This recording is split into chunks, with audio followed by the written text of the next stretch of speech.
Greetings, members, one and all of the Salivation Nation. As if you already didn't know it, there's a couple of billionaires, we're talking some of the richest men in the world, that say we are in for some troubled times, as in a recession. Now, we know that technically we were in one earlier, but they certainly know that it is going to be pretty bad down the road. And even our politicians have said it in recent weeks heading up into the election. But what does one billionaire say about this? What advice is he giving? We're going to talk about that and see what kind of lesson it has for those of us who stack gold and silver. So let's explore.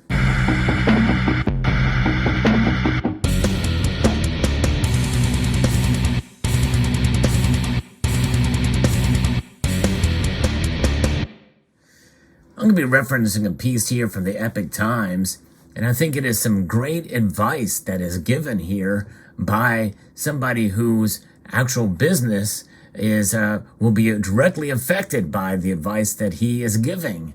In other words, this guy wants you to spend a lot of money, especially through his outfit, but we're going to talk about why the advice he's giving is some really good advice and how it can apply for those of us who accumulate gold and silver. If you enjoy videos like this, I would encourage you to press that thumbs up button. It does help the algorithm trying to grow the channel, and consider subscribing if you haven't done so already.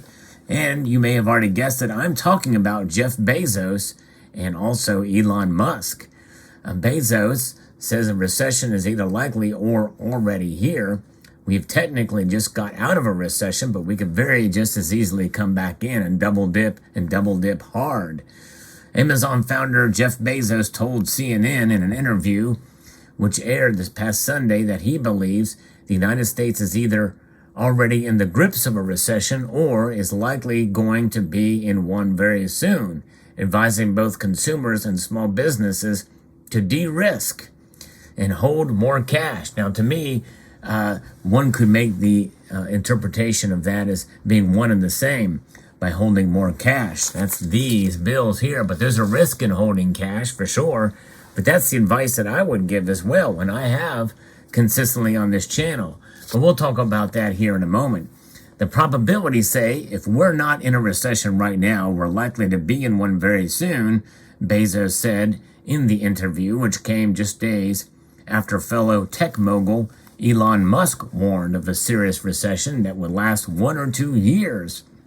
Bezos, who despite losing more than $68 billion so far this year amid the tech stock rout, still ranks 4th on the Bloomberg Billionaires Index, and he's not sure if the country is technically in a recession.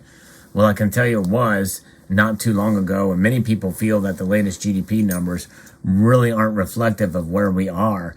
In other words, some of that could be money spent by the government contributing.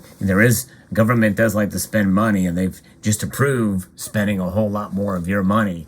So it's sort of a false view of where we are at. What I can tell you is the economy does not look great right now. Things are slowing down. You're seeing layoffs in many sectors of the economy. People are slowing down, Bezos told CNN. That in spite of a report from the Bureau of Labor and Statistics that says unemployment is low and employment is high. So what is this about? Job cuts in the tech sector have reportedly accelerated to levels not seen since the early days of COVID-19 pandemic as companies brace for a downturn. Musk, who has taken over Twitter and moved to slash jobs amid falling revenues, told Twitter staff that he has recession PTSD, which is post-traumatic stress disorder, and that the social media platform would be disproportionately affected by a contraction amid a pullback in advertising. And we're headed into, I think, a very serious recession, Musk said, according to a transcript of his talk reported on by The Verge. And you can see that with basically every company doing layoffs. It's not just Twitter. And in a recession, advertising is disproportionately affected. Not only that, but some people say that Twitter was a cesspool of overhead. In other words, a lot of people were there just to lounge around. After taking over Twitter, Musk has made a number of changes, including rolling out an $8 verified blue check subscription service to boost revenue. He said the company was losing around $4 million a day. Amazon, which is rumored to be planning major job cuts, has already made cutbacks, including canceling or postponing new warehouses and announcing a hiring freeze. And that is another thing, too. It's on the opposite end of the spectrum from what Twitter was before Musk came along. People say that working for Bezos and Amazon is very low pay and a lot of hard work. In light of the existing and imminent downturns, Bezos advised consumers and businesses to put off big purchases. Take some risk off the table, Bezos said. If you're going to make a purchase, maybe slow down that purchase a little bit. Keep some dry powder on hand and wait a bit. His remarks dovetail with a warning last month that it was time to batten down the hatches. He even mentioned big screen TVs or large refrigerators, that type of thing, which is stuff that he sells on Amazon. It's crazy. Pretty remarkable that he's kind of working against his own business, but there it is. His remarks dovetail with a warning last month that it was time to batten down the hatches, which is a remark he made in response to Goldman Sachs CEO David Solomon predicting a recession was likely. While the United States recorded 2 consecutive quarters of negative GDP growth this year, meeting the rule of thumb definition of a recession, it has yet to be formally designated as such by the business cycle arbiters at the National Bureau of Economic Research. In the third quarter of 2022, the U.S. economy grew at 2.6%, giving fuel to the view that America may not be in a recession. The Federal Reserve Bank of Atlanta's GDP no-cast model, which estimates GDP growth in real time, shows the U.S. economy growing by 4% in the fourth quarter as of November the 9th. Meanwhile, the International Monetary Fund issued a November 14th fresh warning about economic headwinds. The G20's Leaders Summit in Bali takes place amid darkening clouds on the economic horizon, said Jita Gopinath, IMF Deputy Managing Director, in a statement on Twitter. Surveys of activity in both global manufacturing and services were contractatory territory in October. In mid-October, the IMF predicted that 1/3 of the global economy would likely fall into recession in 2022 or 2023. That's 1/3 of the entire global economy. Now that outlook has turned even gloomier, the IMF noted in a blog post on November 13th, citing a number of recent high-frequency economic indicators that show more countries have fallen to levels that signal contraction. So that's a pretty scary to think about where this is and where it's going. The lesson here and what he is saying is exactly right. We need to watch our spending in general. In other words, only buying things we need or things that will protect us from inflation down the road. In other words, preparing by maybe buying, maybe 2 packs of toilet paper instead of 1, and to save against the rising price as we can continue to see it increase.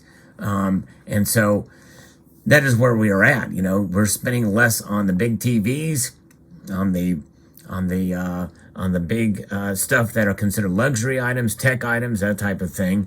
We're already starting to see that. In fact, I did a poll on my live stream just last night for Sunday Night Market Watch, as is suggested by another member of the community, and asked the question, will you be spending more or less this coming Christmas season for gifts and the like?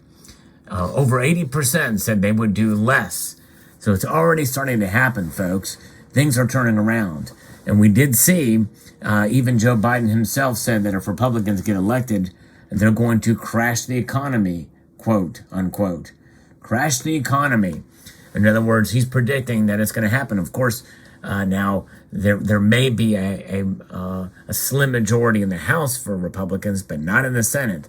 So all the blame will be going towards, their policies and the policies that they've enacted. However, as of right now, there has been tightening from the monetary supply, but inflation still rages.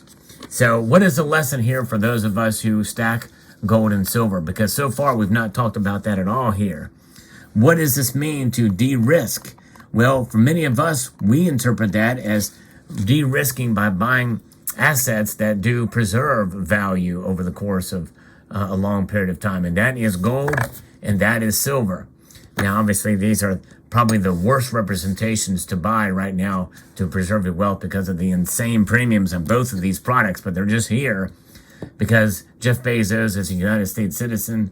Most of my viewers are American. And hey, just thought I'd show you a little bit of gold and silver here to kind of, but I would not recommend buying these. But I think it's a good idea to buy some gold and silver, and especially as part of that lesson, to buy gold and silver that is recognizable, highly liquid, but with the lowest premium possible. That is key, folks. Find the lowest premium possible gold and silver, and to buy within your budget. And aside from that, let's take Jeff Bezos' advice and keep some dry powder on hand, some cash reserves in case of emergencies. You know, there's two levels of savings. There's two levels of protection. And one, even though it is losing value at a rate of, just under 8% per year, it still has value. Make no mistake, the dollar has value. We are tracking it at an out-of-control inflation, not hyperinflation. We can assess and we can account for and manage that inflation even by having these on hand, and maybe a few more of them as you can in order to save for those emergencies. Because gold and silver should be the savings account of last resort. It is long-term wealth preservation and protection. We protect against hyperinflation with gold and silver, but in some sense, we got to have some dollars on hand. We need to save those as much as we can, not only to be able to take and absorb the impact of inflation. In other words, we may need more dollars in order to pay for goods and services that we paid much more for before. Case in point, in my own example, every single billing cycle for my trash pickup has gone up fairly dramatically. So I'm having to save more of these dollars for that rather than putting them more towards gold and silver. That's just one example. Most everything has gone up fairly dramatically. Everybody knows it. And so we need more of those dollars for that. We need to have them set aside. The thing is it is crucial to be fiscally responsible. And that fiscal responsibility has got to bleed out and absorb into these dollars, even though it's a currency we hate. We hate that the fact that the Federal Reserve is what is behind the creation of these dollars. It is a debt instrument, as you can see right there. It says that this note is legal tender for all debts, public and private. Go figure. I mean that literally, not figuratively. We got to figure these things out. And we've got to be fiscally responsible, even if it means we get a little bit less gold and silver. Nonetheless, we will continue to preserve our wealth with gold and silver that we already have. And make no mistake, the gold and silver you have in your possession already will preserve your wealth.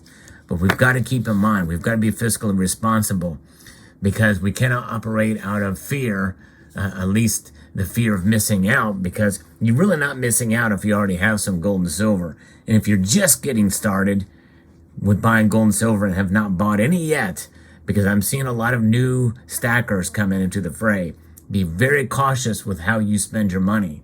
Yes, it's a good idea to have gold and silver on hand, but I would encourage you to check out my playlist, especially if you're a silver stacker, called Silver Basics, and watch some of that. There are other channels that have basic videos about how to stack and how to allocate. It's about being fiscally responsible, and that is really the bottom line of what silver and gold stacking is about anyway. So there you go. Let me know what your thoughts are in the comment section below.